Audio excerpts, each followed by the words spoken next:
السلام علیکم۔ بیوی کا امتحان غربت میں، دوست کا امتحان مصیبت میں، مومن کا امتحان غصے میں، آنکھ کا امتحان بازار میں، زبان کا امتحان محفل میں، دل کا امتحان عشق میں، ہاتھ کا امتحان کھانا کھانے میں، اور انسان کا امتحان قبر میں۔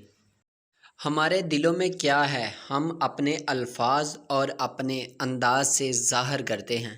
صبر کا دامن نہ چھوڑو، انسان کا وقت بھی بدل جاتا ہے اور حالات بھی۔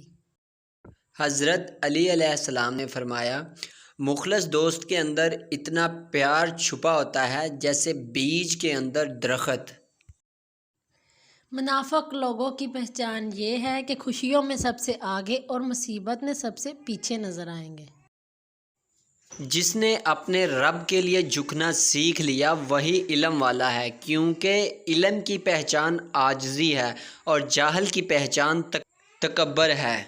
دوستو، اگر آپ کو ہماری یہ ویڈیو پسند آئی ہے تو ہمارے چینل کو سبسکرائب کریں اور دوستوں میں شیئر کریں۔ اللہ آپ کو جزائے خیر دے۔ اللہ